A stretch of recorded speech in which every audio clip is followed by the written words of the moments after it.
Friends जय जगन्नाथ जय माँ तारिणी आज न्यू और फ्रेश वाला वीडियो को आपन को स्वागत जनाऊँगी मु मिकी। तो सांग मैंने चलतु आज बनवा गोटे बहुत बढ़िया रेसिपी जोटा कि इवनिंग टाइम रे समस्त फेवरेट माने मोमो आ मोमो भितर आम आज बनवा भेज मोमो केमती कौन रोचे रेसिपीटी आपण मैंने वीडियो कंटिन्यू रुहतु लास्ट टाइम देखु तो जानीपारे। तो चलतु बनवा आज आम रेसिपी भेज मोमो स्टे ट्यून सांग मैंने। मोमोज बनवाई मुझे नहीं जाइए गोटे कप मैदा एथिरे भी आम देदबा टेस्ट अनुसार लुण आ टिके रिफाइन ऑयल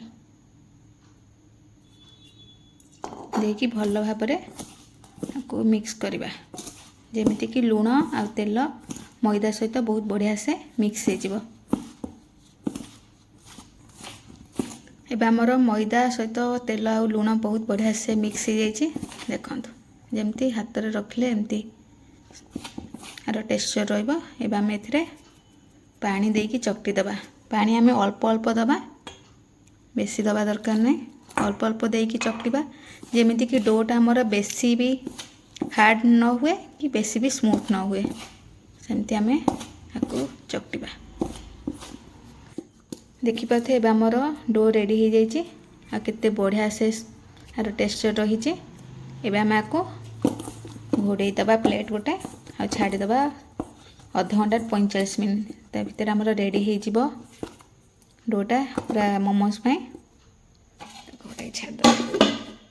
मोमोज स्टफिंग मुझे नहीं जाइए पूरा ग्रेट करिकी रहा आमर बंधा कोबी कैप्सिकम पियाज रसुण ये रहा आमर गाजर अदा आठी रहा कंचा लंका आपको मु सब गुड़ा को मिक्स करदबा। एबे आम एथिरे ऐड करदबा लुण लुण देकी चकटिकी 10 मिनिट प्लेट को आम कवर करिकी छाड़ीदबा। देखो 10 मिनिट हो जाइए देखो केमती पानी बाहर। एबे आम आपको भल से चिपुड़ी दबा जमती किछि भी पानी न रुहे। आपण मैंने आइदर कॉटन कपड़ा भी चिपुड़ी पारे ना एमती हाथ रे भल से चिपुड़ी के बाहर करदे जमती किछि मॉइस्चर न रुहे। देखिपारे पनीपरिया सब पानी भी सेपरेट हो जाइए। ये पानी को आपण मैंने आइदर सूप नहले तो डाली रे भी यूज करें नहले अटा चकटिबार भी यूज करें जेहेतु आमर पनीपरिया बाहर पानीटा जमा वेस्ट भी हेनी बहुत बढ़िया टेस्ट भी रहा। आम कौन करवा जो आमर स्टफिंग नहीं एबे आम एथिरे देदबा अल्प गोलमरीच गुंड। आपण पाखे जदि गोलमरीचर पाउडर नहीं तो आपण मैंने गोलमरीच को भी टिके छेचिकी ताकू भी दे पारिबे। स्टफिंग रो टेस्ट बहुत बढ़िया आसापी एबे आम एथिरे देदबा अल्प तेल तेल देकी को भल से मिक्स करदबा।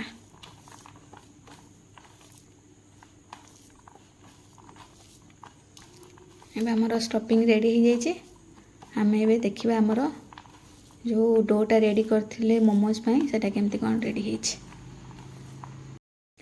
देखिपाथे एबे हमर मोमोज पई पूरा डो रेडी हो जाइए। एबे आम आपको छोट छोट गुला तैयारी करदबा करिकी बेलिकी तापरे स्टफिंग देबा देकी मोमो शेप बनेबा। देखंतु किते बढ़िया से हमर डोटा रेडी होइछि। आपण माने एमिति छोट छोट गुला तैयारी कर। एबे आम आपको मैदा देकी टिके बेली दबा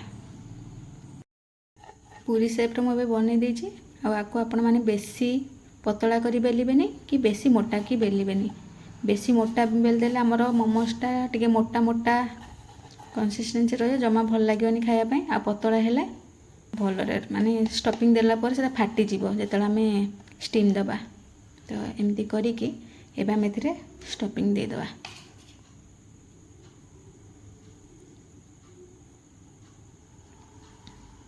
देखि आपण आपणकर चॉइस अनुसार मोमो को सेप देवे जमती देखिपारे। एबे आमर मोमोज गुड़ाक मु रेडी कर देछि।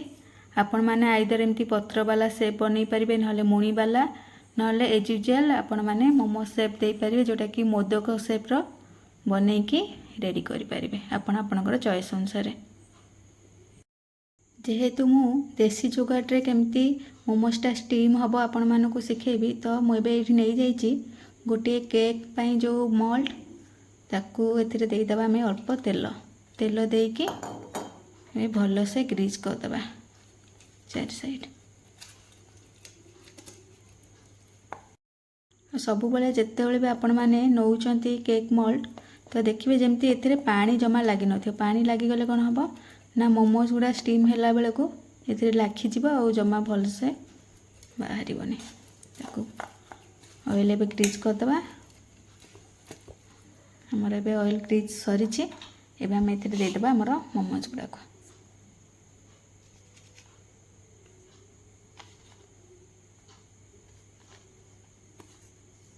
मोमोज सबको दे सारा पर आपण मैंने जो ब्रश रे ग्रीज करथिबे सेथिरो भी टिके ऑयल टिके ग्रीज करदेबे मोमोज उपरे ता द्वारा जमा मोमोज गुड़ाक परस्पर भितर लागिबेनी।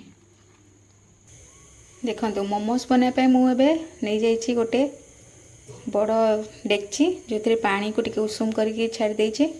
आपण माने पाखरे जदि मोमोज वाला स्टीमर अच्छी तो आपण माने स्टीमर यूज करें नहले इडली करा छांचर भी करें किंतु जो मैंने हॉस्टेल रोचंती से पाखरे किसी एभेलेबल ना तो से मैंने एमती पूरा इजी प्रोसेस रे बनै पारे। ये मुझे गोटे स्टैंड भी दे देछि जदि आपण पाखरे स्टैंड नाई ताहले भी आपण माने जदि किछि गिना अच्छी तो गिना को भी देई पारिबे करके एबे आमे को गोटे थाली द्वारा घोड़े दबा।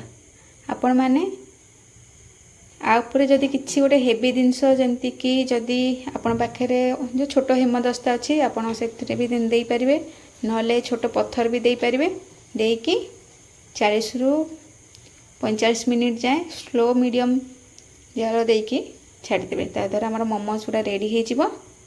तो चलतु एबे आमे वेट करवा मोमोज रेडी होगापाई। देखो पूरा मोमोज गुड़ाक मु पूरा देसी जुगाड़ सहित रेडी करें 40 मिनिट देखा केमती कौन रेडी हो मोमोज गुड़ाक देखते बढ़िया से रेडी हो। आपण मैंने केमती जानवे मोमोज गुड़ा रेडी हो देखते एगुड़ा पूरा ट्रांसपेरेंट हो जाए। तो ये आम आपको प्लेट को बाहर करके सर्व करदबा। देखिए सांग मैंने एबे मोमोज गुड़ाक रेडी हो जाए आ स्टीम देला पर केमती कौन होपण मैंने देखा देखो केते बढ़िया से होती। आपण मैंने भी घरे ट्राए करूँ रेसिपीटी बहुत टेस्टी आउ जल्दी भी रेडी हो पूरा बाजार परी।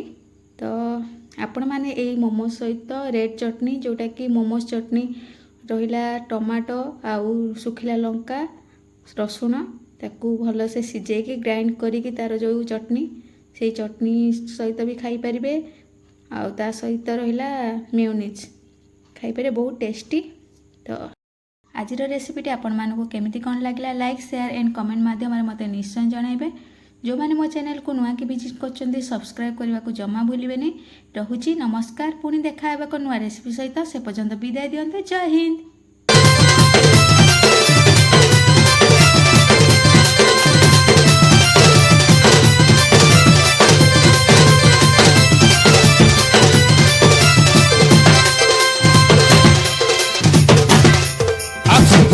प्यार भरा